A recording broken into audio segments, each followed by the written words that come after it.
So this is a little new for my channel. I don't usually make video essays because they're really hard to make. This script is 17 pages long, please for the love of God help me. But this video is a special case. So recently, the FNAF movie came out. I was super hyped for it. I saw it, I loved it, I rewatched it 2 times. But after the movie's release, a wave of hate came around. Why? I couldn't possibly know. But from what I've seen, it's almost entirely unreasonable. Not all of it, mind you. There are many reasonable complaints that can be pointed out with the film, most of which I would agree with if I weren't a FNAF fan, since my knowledge of FNAF is far beyond that of general audiences. But the vast majority of complaints are just plain dumb. So because of that, I've been ignoring FNAF hate videos that come across my recommended page, because I just don't want to think about it. I like to have my fun and not have it ruined. But recently, something changed. KevinsFilmBox's review of the FNAF movie came across my recommended. I've been kinda wanting to make a video defending the FNAF movie for a little bit, but I've never really had the motivation for it. Kevin's video was short, just 7.5 minutes, so I thought it would be the perfect excuse for making a FNAF movie defense. Little did I know just how much this project would grow. Kevin's video is so awful that I just had to respond in the most elaborate way possible. And instead of just saying it's awful and calling it a day, unlike Kevin does with his complaints, I'm actually gonna explain why. Hey folks, how's it going? My full, definitely real legal name is Comedic Idiot, and I present to you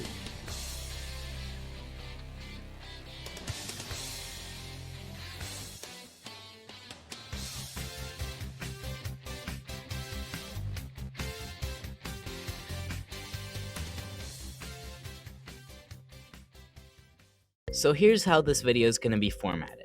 I'm going to display summaries of Kevin's issues and critiques on the screen, and then I'm going to respond to them individually. Sometimes I'll skip points that I've deemed not worth arguing with, and sometimes I'll cover multiple points at once. And to make sure that I'm not accused of taking things out of context, I'm going to play the clips that correlate with the critique right before my response. Let's start with Kevin's story issues. The film is so boring and unscary and stale and lifeless with no intrigue or gusto whatsoever. The story is very predictable and tedious with cliches and plot points that drag the film down from having any sense of satisfaction. Nothing about it was compelling or genius, and the new ideas presented are hilariously petty. None of these points are ever elaborated upon. Kevin doesn't explain why or how the movie is boring and predictable. He doesn't explain the cliches that the movie uses and never points out the plot points that bring down the movie. He doesn't even explain the new ideas, let alone how they're just trivial.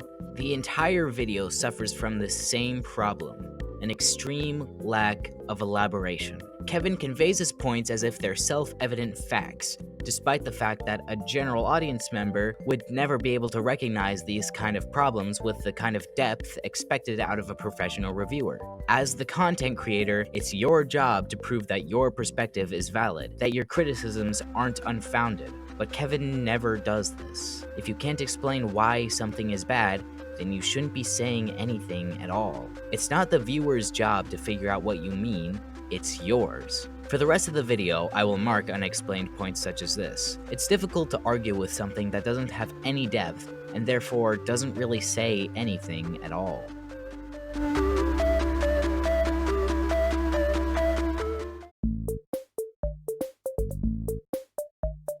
Once it was over, I had a hard time trying to tie the knots together and comprehend what happened. I forgot about a lot of the story after 10 minutes, and I don't really see any desire to rewatch it ever again. Forgetting the story after watching it is almost entirely on you. Even if a movie is boring, it's the responsibility of the reviewer to pay attention to the movie so they can give an accurate recount of the story. Forgetting it right after watching it shows that you don't care to accurately represent the movie that you're trying to criticize. It's also a sign that you were likely just not paying attention to the movie, which is supported by the fact that you had a tough time comprehending the plot after seeing it. The story in the FNAF movie is one of the most clear and straightforward stories the FNAF series has ever told. I'd be willing to say that this movie is more clear with its story than FNAF 6's Connection Terminated speech, which is probably the most clear lore dump we've ever received. Connection terminated. I'm sorry to interrupt you, Elizabeth. And to you, my brave volunteer, although there was a way out planned for you, I have a feeling that's not what you want. I have a feeling that you are right where you want to be. I am remaining as well. I am nearby. This place will not be remembered, and the memory of everything that started this can finally begin to fade away. For most of you, I believe there is peace, and perhaps more, waiting for you after the smoke clears. So don't keep the devil waiting, friend. My daughter, if you can hear me, I'm sorry that on that day, the day you were shut out and left to die, no one was there to lift you up into their arms, the way you lifted others into yours. And then, what became of you? I should have known you wouldn't be content to disappear. Not my daughter. It's time to rest, for you, and for those you have carried in your arms. This ends, for all of us, in communication. Even the story in the Silver Eyes novel trilogy gets kinda confusing. Like the FNAF movie, it's a completely independent plot from the rest of the FNAF series, but it still has plenty of confusing plot points that can take the reader out of the experience. The movie, on the other hand, tells a clear, self-contained story that is rather easy to understand because it explains everything that's important to the story it's trying to tell. The fact that you didn't comprehend it is more a reflection of your own incompetence. It's not really a FNAF film in the slightest, it's mostly just a standard horror flick where our main characters go to this abandoned location and everything goes completely wrong! And said location just so happens to be Freddy Fazbear's. Boiling a movie down to its very basics is the best way to make it sound super generic. Obviously, if you remove the specifics from a story that makes it unique, then the movie isn't gonna sound very unique. I find using The Cabin in the Woods as an example of a movie with the same very basic setup to be a rather ironic comparison. While that movie does use this setup, as well as many horror movie stereotypes, it utilizes them in a way I've never really seen before. The Cabin in the Woods is a play on Hollywood, where a company runs this experiment on normal people where they're forced into being classic horror movie stereotypes and forced into classic horror movie situations, all for the appeasement of an audience of demons. It's a rather clever movie, and I highly recommend it. The Cabin in the Woods shows that it's not the basic setup that makes the movie what it is, but rather how the movie utilizes that setup that makes it special, which is why it's ironic that you used it as a comparison. The fact that you can't recognize that is one of the many reasons that you are not qualified to critique film. I've never seen Willy's Wonderland, but I'm gonna make the benefit of the doubt that that film was way better and less infuriating than this. Comparing a movie you've never seen to a movie you have seen and saying that the movie you haven't seen is probably better would have you laughed out of any professional review setting. YouTube may be the Wild West in terms of quality, but if you want to be taken seriously, then just guessing a movie is better than something you're actually familiar with is at best amateur and at worst laughably incompetent. Using Willy's Wonderland as a comparison in this scenario is funny to me. Willy's Wonderland is a movie where characters make laughably bad decisions for seemingly no reason, and that's the only reason there's a plot at all. While it does have some entertainment value, it's a genuinely bad and infuriating story, which is ironic considering that's what you're claiming the FNAF movie is.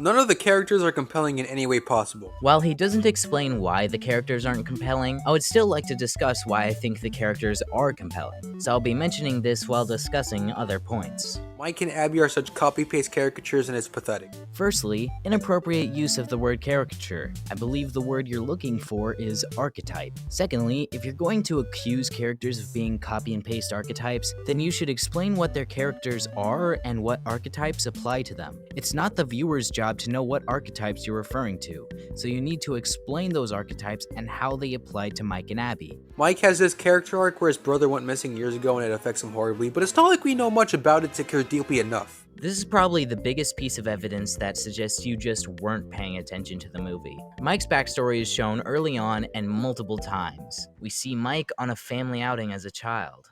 We see Mike's brother not just go Missing years ago, but get kidnapped in front of Mike's eyes. We see in one of the first scenes how a traumatic event such as seeing your sibling get kidnapped still affects him and his decision making.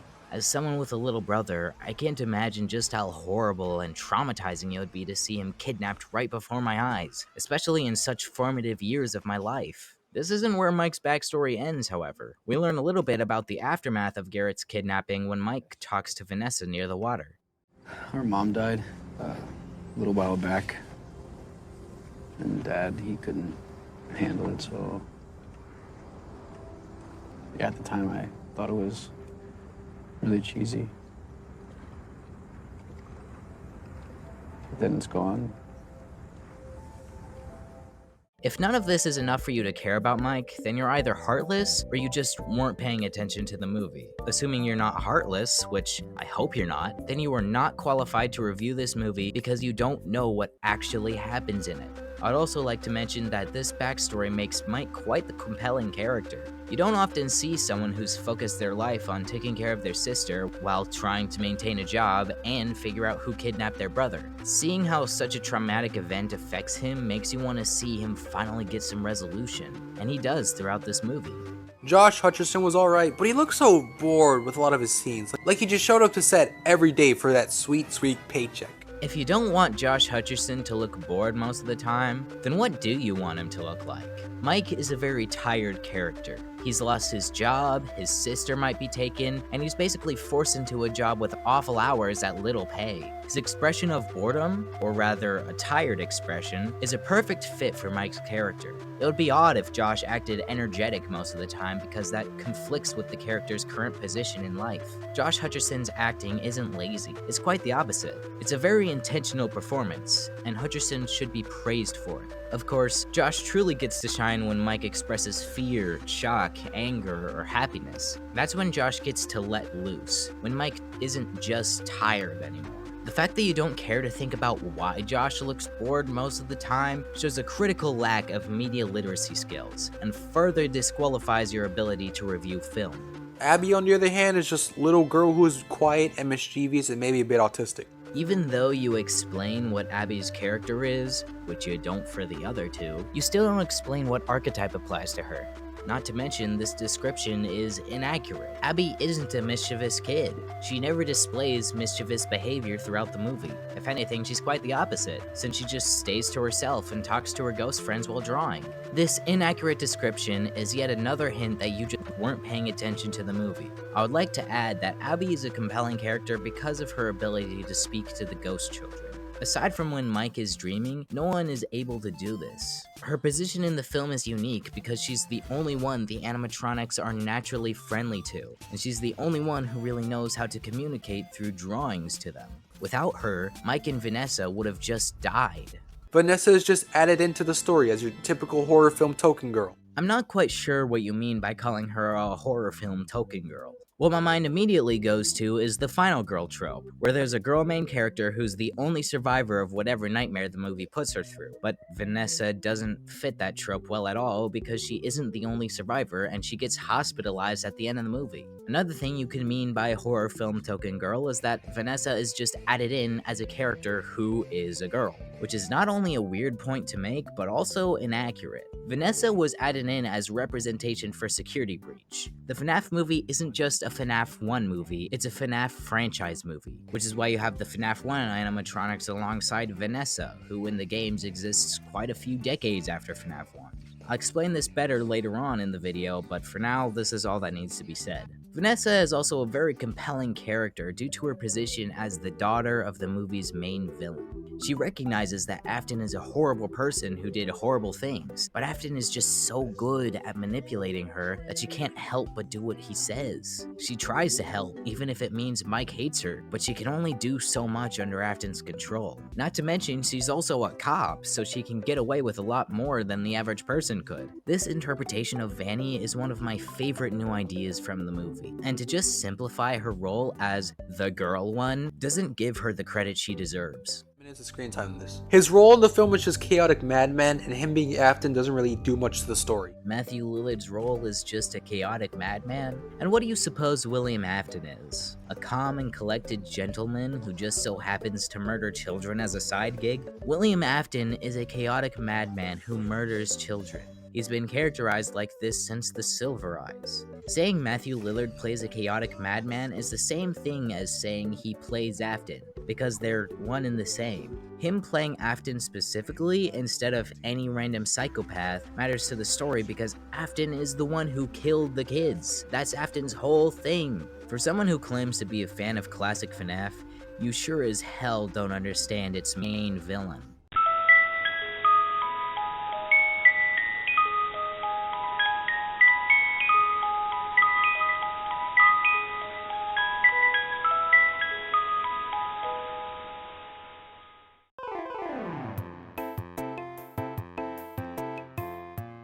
And the animatronics are some of the most blatantly embarrassing and unbearable horror antagonists I've seen. The way they're written is so dull, and nothing about them felt genuine or threatening at all. And they're so conceptually basic compared to their gaming counterpart.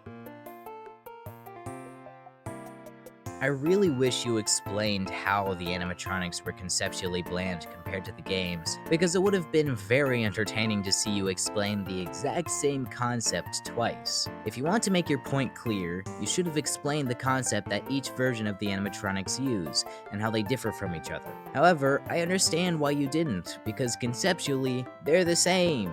The concept of the animatronics in both the games and the movies is Chuck E. Cheese-esque animatronics possessed by dead children. In the movie, the animatronics display their childlike personality a bit more than in the games, but the animatronics act the same in both. They're hostile towards adults, but the characters have been acting very unusual, almost aggressive toward the staff.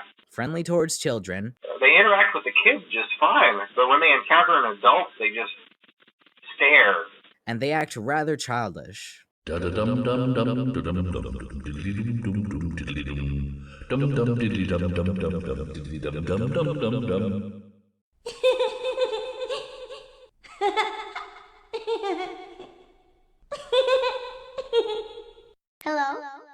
Hi. In the games, there isn't exactly room for the pillow fort scene in gameplay, so the childish behavior is more subtle, but it is absolutely still there. If anything, showing more of their childish side gives the animatronics more depth than they've ever really had, which I can't imagine complaining about. Firstly, you should probably specify what the confrontation scene is, or at least show it on the screen, but you don't. I'm just gonna have to assume that you mean the scene where the animatronics tickle Abby. At the start of that scene, Freddy goes to attack Mike because, as mentioned earlier, the animatronics are hostile towards adults. But Abby stops Freddy by telling him Mike is her brother. And the point of that scene is to unease you. The entire movie up to that point has shown the animatronics to be brutal killers, so the fact that they're acting friendly all of a sudden is supposed to throw you off, just like it throws off Mike in that scene. They're not supposed to be all friendly all the way in that scene. They're supposed to be suspicious. If anything, the suspicion raised by that scene makes them even more threatening, because they're not just mindless killers, they're intelligent, they have layers, they can be manipulative. A smart killer is always more terrifying than a mindless killer. Besides, this isn't where they just stop being hostile, they go right back to hostility later in the movie. They were more or less obstacles, if that makes sense. They're just obstacles, You mean like in the games? You know, for someone complaining that they're not like the games, you sure don't like when they're like the games. Freddy has one scene where he commits murder on someone, and while it was mostly well done, nothing else gave the exact same vibe. Everyone else is just there.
This film was kinda doomed from the start. When you take into consideration the development hell of the film and short production that took place afterwards, it's hard to not feel a little ticked off with the final product. The story is such a first draft, and I'm very curious about what Scott Cawthon's thought process was when reading the script. This movie going through development hell is only true to a certain degree. The development went on for many, many years, jumping from studio to studio with new screenplays being constantly written. But that's only because Scott is extremely picky. He wanted this movie to be the best FNAF movie it could be, so he wrote new screenplays all the time just so he could find the right balance of game and movie. You say it's a first draft, but it's quite the opposite. MatPat made a video about the first draft of the screenplay, which was different from the final draft in quite a few ways. You wonder what Scott's thought process was when reading the script, even though we know exactly what his thought process was. He was trying to make the right balance of game elements and proper movie elements, and I'd say he pulled that off pretty well. Now granted, you could say that writing a story set around only the first game would be a pretty tricky thing to do considering how it has little to no story or lore. Yes, it would,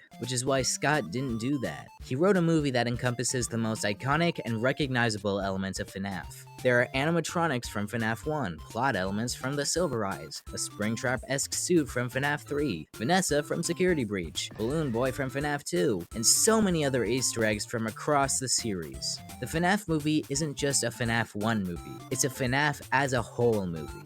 From a filmmaking perspective, nothing about the film was stylistically amazing or impressive. No directorial style or flair, basic as hell editing, horror elements that hardly hit, some hit or miss acting, drab cinematography, a nothing score, etc. I guess the design of the pizzeria was alright, even if nothing about it was fascinating or awesome to look at. While the reasoning for why he believes all of these are bad goes unexplained, they're specific enough for me to argue with. However, instead of arguing with words, I would like the movie to speak for itself.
I would also like to touch on the use of etc. in this sentence. How are we supposed to know what the etc. is? You're the one making the video. You're the one who's supposed to know your own points. It's not our job to figure out the rest of what you consider bad.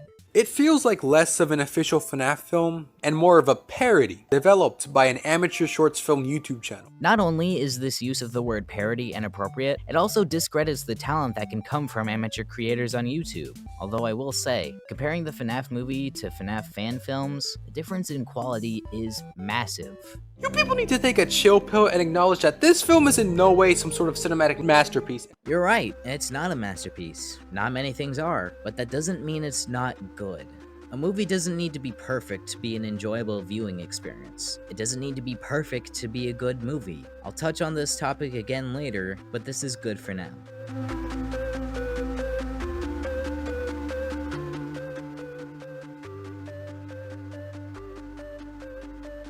It's not really a FNAF film in the slightest, it's mostly just a standard horror flick where our main characters go to this abandoned location and everything goes completely wrong! And said location just so happens to be Freddy Fazbear's. This point is highly hypocritical. Early in the video, you say that only FNAF fans would get any enjoyment out of this movie.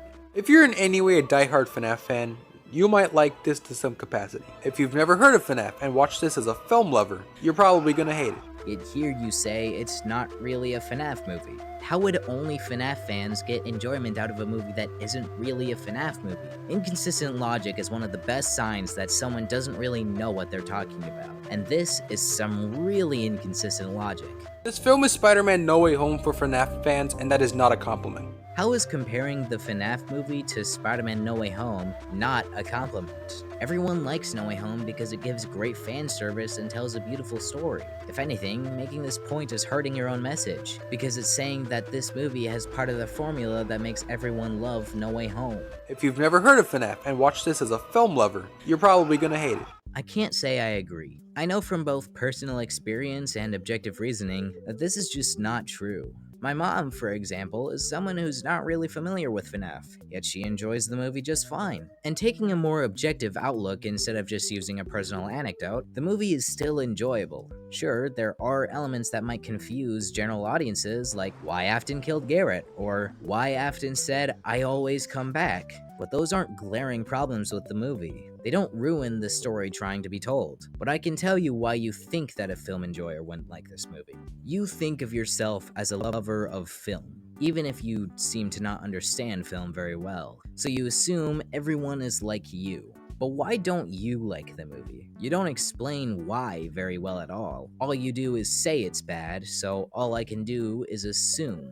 Luckily, you've given me plenty of evidence as to which assumptions to make. First of all, as shown in several points earlier, you just weren't paying attention to the movie. Secondly, as shown when discussing Josh Hutcherson's acting, your media literacy skills are lacking. And finally, you expected the movie to be bad. How does that affect your perspective on the movie, you may ask? Well, let me take a minute to explain. If you're like me, as in you liked FNAF, and had no hopes for this film, you'll probably have my exact same thoughts. I wish I could say I was disappointed, but I honestly saw it coming from a mile away. So when it comes to reviewing movies, it's highly important to go into whatever movie you're seeing with a completely open mind. You need to be able to judge a movie purely on what it presents to you, and going in with your mind already made up for you is not the way to do that. You expected the movie to be bad. You went to the movie theater expecting to see a bad movie. You already made up your mind as to the quality of the movie before you ever saw it. So instead of paying attention to what the movie was presenting to you, you sat down actively wanting to see a bad movie. When you go into a movie expecting it to be bad, when your mind is already made up for you that it's a bad movie, then you aren't going to see a movie for what it is. You're going to see what you want to see. Since what you expected to see, or rather what you wanted to see, was a bad movie, you got a bad movie because your brain was trying to trick you into being right. An open mind is one of the most important things in film review, and you just don't have that.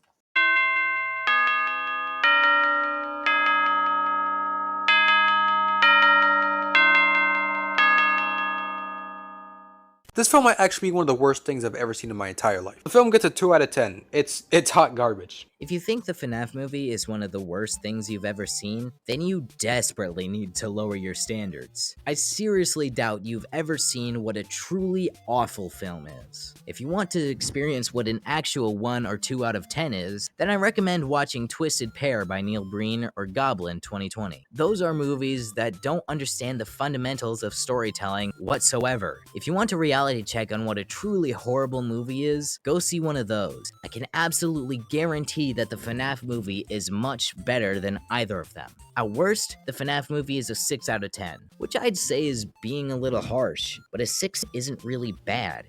It's just okay. Just okay is not the same as bad, and that's one very important thing that the internet just doesn't seem to understand. Overall, this video suffers majorly from a lack of elaboration. Kevin says things as if they're self-evident facts, which doesn't help anybody. It doesn't let viewers know why the movie is bad, and it doesn't help the filmmakers learn from what was bad and improve for the sequel. Not to mention, he only reached the conclusion that the movie was bad because he didn't pay attention to the movie, has a general lack of media literacy, and already had his mind made up about the quality before he even saw it. I hope there's something to learn in this video about how not to criticize film. A lesson everyone, especially Kevin, should learn. This has been Comedic Idiot. I regret writing this video, and have a nice day, everybody.